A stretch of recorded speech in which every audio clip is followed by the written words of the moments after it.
how's it going, everybody? My name is SockBot, and today we're doing something a little bit more casual and different. So I actually had this video idea based on one of my subscribers who recently, I'll put his name and links and all that kind of stuff here because he's pretty awesome.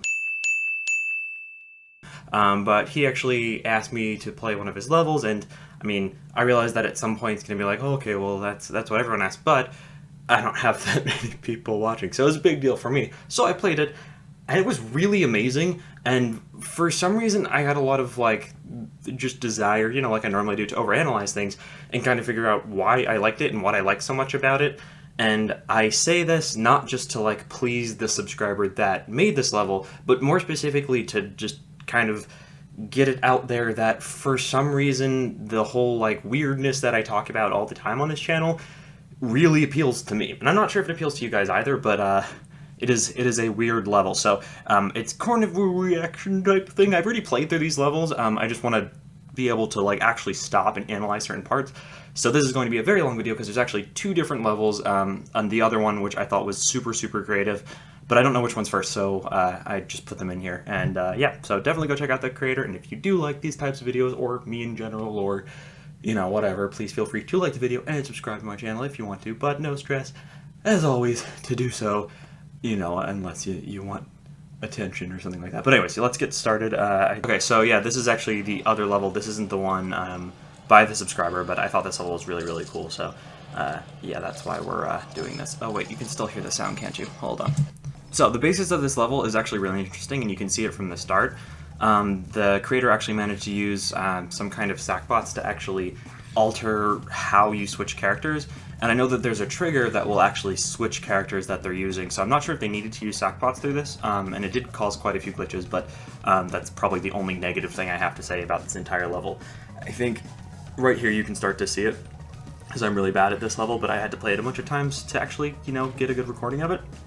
But the big thing about this level is that there's a lot of points where not only are you using the different characters from the story mode like Swoop and Oddsock and Toggle, but you're also using their different powers within, like, the same challenge. So, like, between checkpoints, between jumps, you're forced to switch between the ones and use their different powers.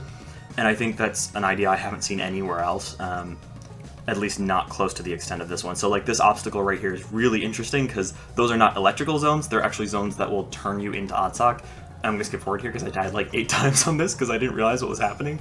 But it's just a very interesting way to create, like, another type of, oh, this is gonna kill you, and then it gives you a chance to grab back on at the bottom, which is how I eventually do it because I get hit by it anyways. But yeah, it's just another interesting, weird way to create a cool obstacle, or more specifically, a death hazard, I guess. Alright, there we go. Now I actually finally made it. So this is kind of more of the same thing where, obviously it took me a while to figure it out, but it's the use of two separate, like, people's abilities. Like, there's not a whole lot of innovation in terms of new abilities for the individual characters, which is totally fine because they're pretty well fleshed out as is, and definitely underused when it comes to the story mode itself. Like, they didn't use these characters as much as they could have because they wanted people to use their mechanics ourselves, because we'd had so many times with SockBot, or with Sackboy, sorry, force of habit, saying, hey, how's it going? So,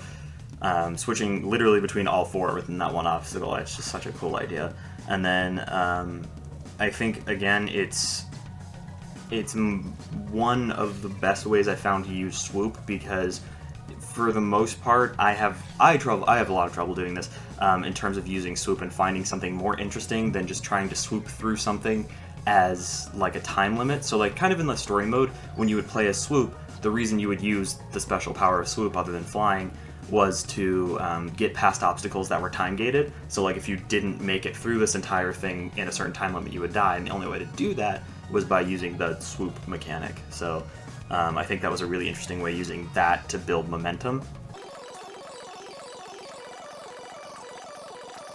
Not sure if that was the actually, like, intended way to get through that, but there's a moment there where you're playing as Toggle, and as you saw, you had to, like, kind of zoom down and then zoom back up and then do it again to build even more momentum. I think there's actually another section in this level that does something similar, but I thought that was a very interesting use of you know, the physics that we're used to. Like we used that kind of we use that sort of, what is it called, momentum in the story mode as well. But in this case, kind of doubling up on that and finding a new use for it was pretty interesting.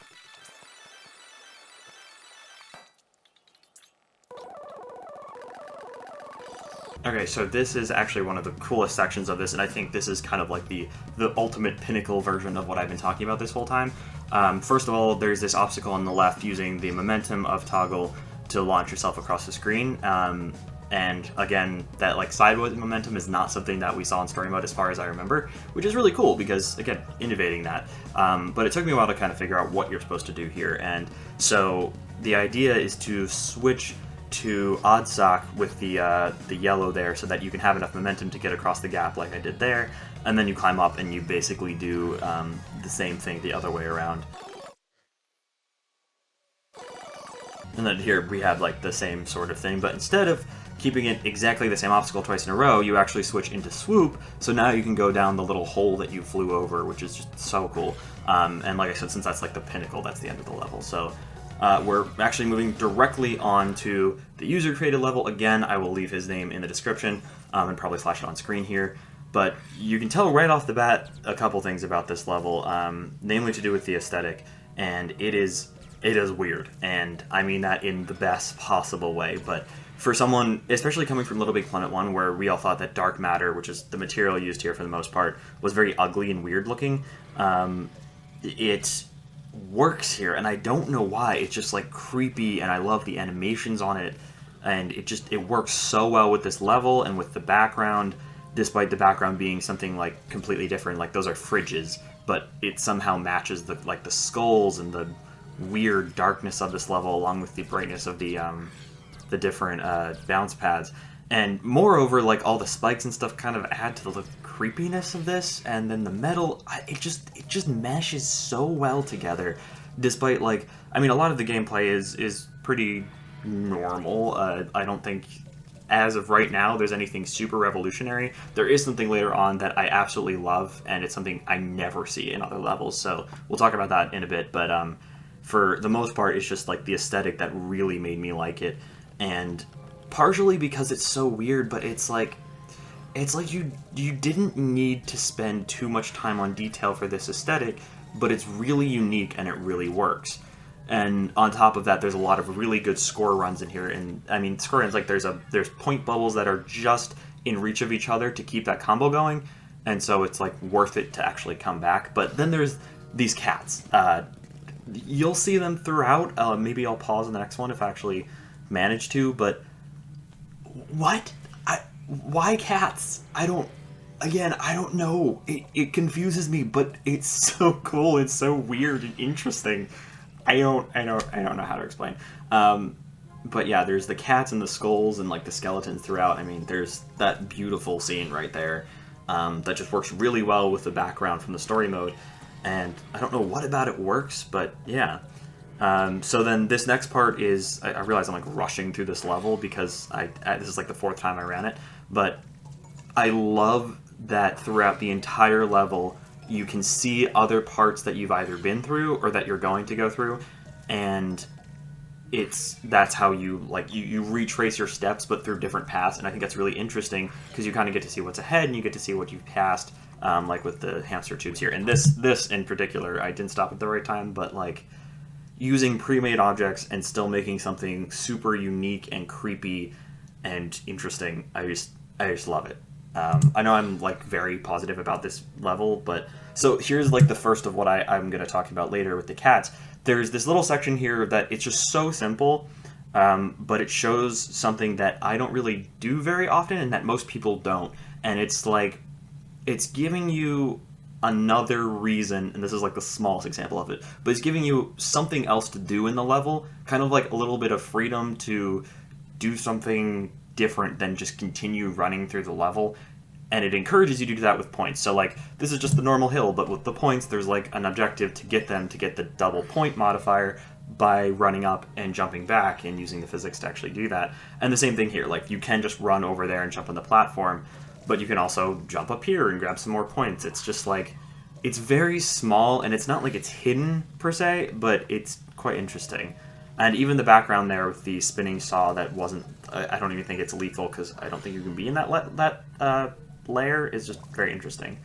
And then this section with the falling platforms, it's just all of the materials that they use in this level are just so well put together. I mean, it's not like as clean as most levels would be when posted online, but that's okay. There's silly things like this where the cats with the spikes drop down. I died to that every single time before this run, actually, including the one where I got the highest score. But so this is the second part. I'm gonna actually pause it here because I think I screwed up pretty badly. But it's like you can just run through the level like normal, but again, like the points before, you can slow down and play basically what is a mini game to jump between the cats. And in this point, it's not like to get more points or to get the point modifier or to get extra points. It's just like flat extra points. It's more just for like, hey, you can get these points if you want more score, but if you manage to jump between the cats perfectly, it's faster. And so I kind of like that incentive to, like, if you're skilled, you can show off. Unfortunately, in this run, I was not skilled, but you can show off by just getting through that part faster and, like, style points, I guess. But again, these, on top of it just being hilarious, I think it's, like with the weird cats, I just think it's so, it's just such a strange thing to add to a level that makes it fun. But it's not like they're forcing you through every single object or every single obstacle. There are some that are optional. And again, you see that a lot, but in this case, it's not like they're optional in the sense that you never have to. Yeah. So like here, style points. It took me a quarter of the time, but it's not completely necessary to go through that. You just do, because why not? It's cool and creepy. Okay, so there. Hold on. Okay, I'm gonna pause it right there with the skull falling down. If you remember that, I think that was from earlier in the level, or at least it looked like it was. But it's just an interesting set piece. Nothing crazy complicated. Just interesting. And then this next section is it's always fun. Speed is fun. So this was a fun section and a good mix up to the gameplay up till now. So this part, I don't even want to talk too much, but I'm going to anyways because that's what I do. When I first played this, I was like, oh my god, if he catches me, he's gonna kill me. But then he just like jumps to the front platform. And it's just like little cute Jason Sackboy following you around. Like there's no reason to add that like for gameplay wise, but it's cute. I like it. And then of course you lose him at the end, and I was sobbing and emotional because this is my little friend. But like. That and like the animation of the scoreboard at the end coming up and just out of nowhere and the what I don't know. It's small things. I realize that I've rambled about this level a lot, but I'm gonna let's take a minute to just kind of run back through. Okay, so again, I think most of my videos are somewhat scripted, like I have talking points, but for these I really just wanted to kind of let the levels speak for themselves and then speak over them because that's the kind of person I am. But yeah, again, Kitty Cat Death Trap, what a weird, wonderful level. I think, kind of like I said during the run-through, I love the use of materials that people don't really use. I love the combination of the dark matter, which I've literally never seen visually apparent in a level, at least not intentionally, like people use it for various reasons, but using that strange material, picking something that people don't use regularly was a good idea. It paid off and it matched the creepy aesthetic of the level. I think sticking to the various pre-made objects like the skulls and the hand stickers or decorations with the skeleton hands definitely gave the creator more time to really like focus on the different sections and make sure that, like the section with bouncing over the spikes for the points, make sure that they were well spaced. And also just make the level longer. And it is a long level. I mean, it took, 8 minutes to finish? In this recording, I actually sped it up just a little bit so that we could get through both levels, but it's just truly amazing. And then, again, the reason that I put the other level in here was because of the really, really unique idea of creating obstacles that require more than one of different characters to actually complete the obstacle. And not only that, but requiring them by the same player. And kind of having different jumps and different obstacles that within the same section of a flowing obstacle, switching between them I thought was just very interesting. So yeah, I know that this isn't like the normal type of video I do, and I know it's probably longer than most.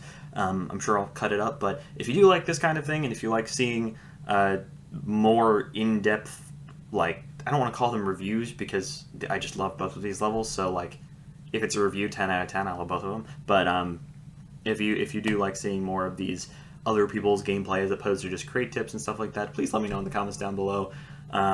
Regardless, I will probably do some of these videos once in a while, like this week, because I am currently moving back to New York, so I didn't have a whole lot of time to spend 9 hours creating a level for a 1 week video, so sorry about that. But I also wanted to make a video about this level because, like, you guys are awesome. I mean, case in point, one of you made this level, and that's pretty freaking cool. So more to the point, this is the community. If you guys have levels that you've made, or ideas for levels that you want to make, please just put them down in the comments below. Let's talk about them. It's fun. It's different. Yeah, but again, apologies if I'm low energy. This is the type of video that's happening today. All right, I love you guys. I will talk to you very soon in the next video, which will probably be next week because I gotta move. So, all right, bye guys. Bye. Bye.